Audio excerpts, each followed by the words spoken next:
there. If you or someone that you know are struggling to make your mortgage payments, or maybe you're even behind on payments at this point, this is something that you are going to want to watch.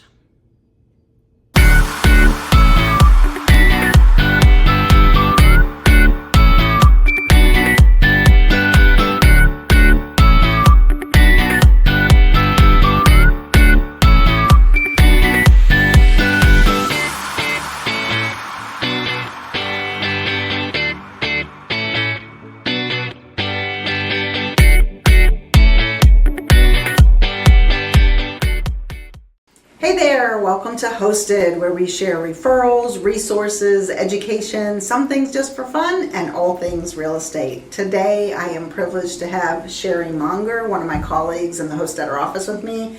Sheri is an expert in pre-foreclosure in real estate, and so I am just delighted to have you here, Sheri. Thank you. Tell us a little bit about your experience, how you got into this, and just give us the rundown. Okay, all right. Well, thanks for having me. Absolutely. But yeah, so pre-foreclosure is really as soon as you start missing a mortgage payment, typically about 3 payments, the bank is and lender's gonna start to zoom in on that, and you'll start receiving paperwork, and then within another probably couple months is when you're officially going into pre-foreclosure. I really just knew that after the mortgage forbearance got kicked in 2020 with the shutdown, it sounded good, too good, and that's what happened. A lot of people took advantage of that. They took advantage, and they didn't understand it. Yeah. So that ended this past year, and I would say it probably ended at the worst time because everything has gone up in price.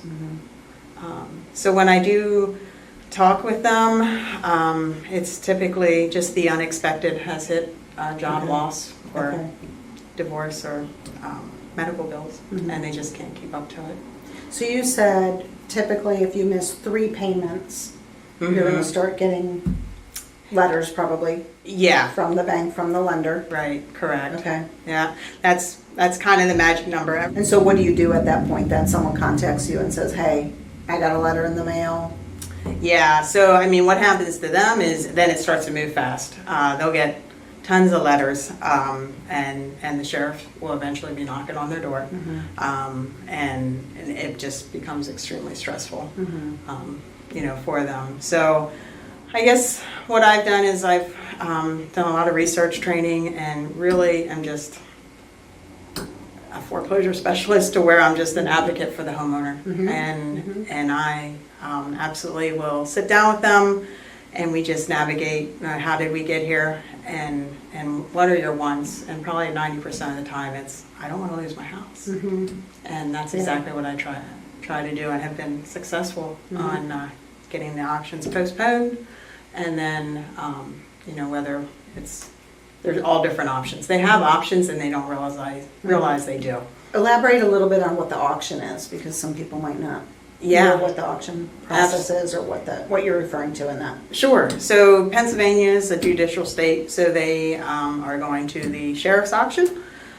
So once they receive a lot of papers and they get served multiple times, they'll be assigned an auction date, and that auction date is pretty much that. And within 30 days, they're out of their house. Yeah. So what are some of the options for the homeowner then, who's in the rears at that point? They know that the auction is happening, and now you're involved with them.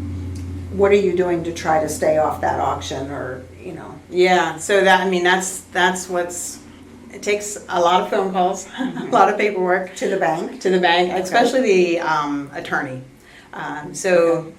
Primarily, I immediately try to get the auction postponed, and then the options are if they're wanting to stay in their home, then we start working with the lender at that point on getting them back on track. Okay. And by doing that, we erase the foreclosure. I'm hoping that somebody watching this, if they're in the situation where they're like, I don't know what to do, they're able now to reach out to you, and you can jump in and hopefully help them. I know that isn't always the case, right? You're not always able to keep them that's home, correct. I mean, sometimes it's hard, but I mean, even if they're upside down, I can absolutely try. And any stage, so they could be 3 months behind payments, or they could have an auction next week.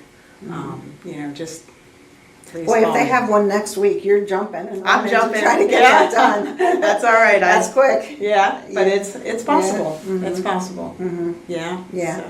And there's no judgment in it. There's, No. we all come on hard times. Like, tell me a little bit about how this process works as far as you're dealing with people that are in financial difficulty. Do you have fees that are involved with helping them? If so, how are they paid, or how does that work? No, that's a good question. Actually, no fees. No fees? No, there is no charge. Who works for free? Like, that's the heart. Right Yeah, there, that's the heart. Yeah. I charge nothing, and I never will charge anything. It's honestly, it's just all about helping them during this, because it's so stressful, and the calls and the people knocking on their door aren't quite there for that reason. And they need someone to help them, and I'm just happy to do it. But yeah, there's absolutely no charge. So you are that angel? I don't know. That's awesome. Thanks. Well, we're going to put contact information on Sure. the screen for you, so Okay. people can reach out to you directly. If someone's watching that is in a situation where you're behind on your mortgage payments, so even if you haven't gotten a letter yet, but you're a little bit fearful about what's ahead for you, reach out to Sheri. That's, as you can see, this is what her heart is to help people stay in their homes and to avoid the foreclosure process. So she would love to hear from you and love to help you. Absolutely. Sheri, thanks for being my guest today. Yeah, It was a absolutely. pleasure. And thank you. Enjoyed Thanks for talking having to me. you. You Yeah. too.